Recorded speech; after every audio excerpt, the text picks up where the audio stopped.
So, ladies and gentlemen, hood logic and street culture has always been and will always be dumb, but many fans in hip hop are more than willing to look past it if the music is hitting. But unfortunately for Young Thug, recently the music has not been hitting and he's digging himself in a hole that he may not be able to get out of. But before I keep going, make sure you guys hit the like and subscribe button. My name is Mfasis. I'm a rapper, music producer, and I do podcast episodes like the one you're watching right now. So, in the case of Young Thug, in my opinion, it seems like he's on the downward spiral in his career, and I think it's his fault, to be honest with you.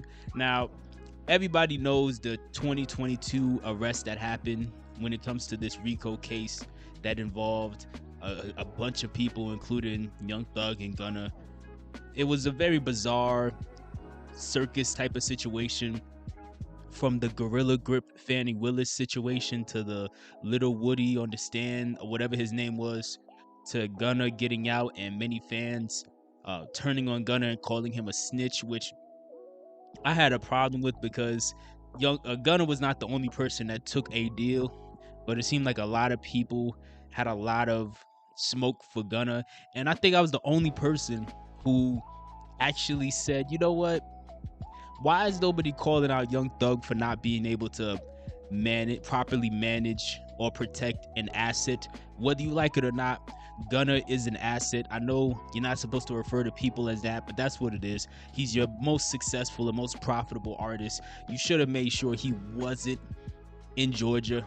I don't care if he's from Atlanta. It doesn't matter. You should have made sure that he wasn't in a position to be roped into it. But that's just my opinion. But you see this time and time again, but that's another video. I already did that video. Either way, people briefly turned on Gunna, but it wasn't for very long because Gunna, when he did get out, he started dropping some of the best music of his career. Albums like A Gift and a Curse and One of One, which had some bangers on it like Fuck You Mean, Bread and Butter, the title track 101, also Him All Along. So many bangers. And you started to see that fans all of a sudden were no longer as concerned with the whole no snitching concept as they used to be, right? Because in reality, it's always been a dumb concept, and it's always been a concept that's really just a myth at the end of the day. It's fascinating to me that so many people love referencing a lot of these like Italian mobster movies, but nobody pays attention to, at the end of these movies, like at the end of Goodfellas, everybody snitches. But that's neither here nor there. Either way, this may have been the first sign that the writing was on the wall for Young Thug. So one thing that I noticed was, and I'm sure you guys saw it too, the infamous phone call that was leaked last year. Academics leaked the phone call last year it was a voicemail between Young Thug and Little Durk, where Young Thug was conspiring to try to sabotage his artist Gunna's album rollout, which to me, that alone should have let people know that, well, this guy is, I guess, what you could call lame. I don't like using the word lame like that, but either way, this is somebody that is just an unlikable person, I guess you could say. But many fans looked past it. Why? That's a whole nother video, to be honest with you. But either way, many people look past it, even though the writing was on the wall.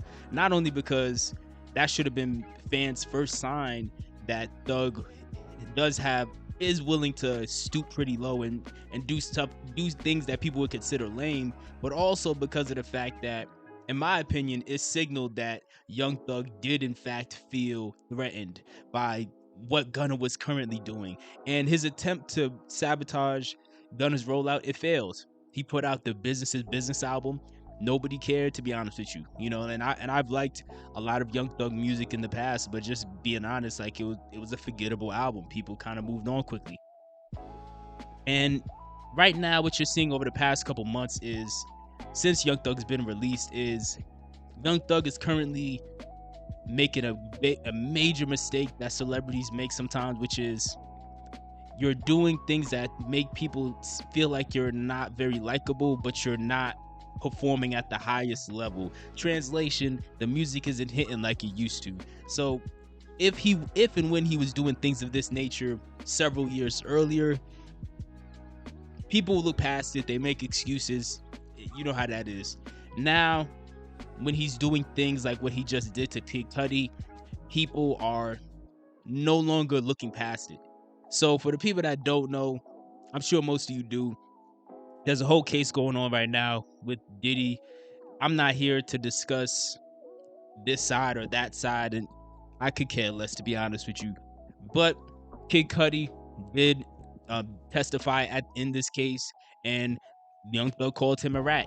And many people finally started to kind of open their eyes and see the absurdity, and they called it out, and they said, and now people are turning on him. And this is probably the worst case scenario for him, because since he's been out, the material he's released has not been hitting. And on top of that, he's already burned the bridge with Gunna, his former artist, who is still on a hot streak and outperforming him. And then on top of that, now you're calling out somebody that people have nothing against, at least not at the moment, in Kid Cudi. That's a very bad combination. It's almost like we may be watching his downfall in real time and may not even be realizing it. Like, I've seen people who are major Young Thug fans post memes saying things along the lines of, hey, this is what it's like watching the goat, watching and realizing that my goat is washed and things of that nature.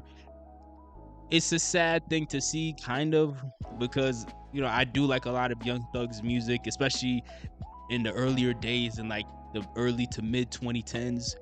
However, I do think this does shine a light on some of the bizarre standards that does exist within hip hop, because there's unnecessarily a lot of what I call hood logic that people apply when you see a lot of these scenarios play out with rappers, and it typically never makes sense. And then when a situation happens that kind of contradicts what people had a problem with, people turn a blind eye to it.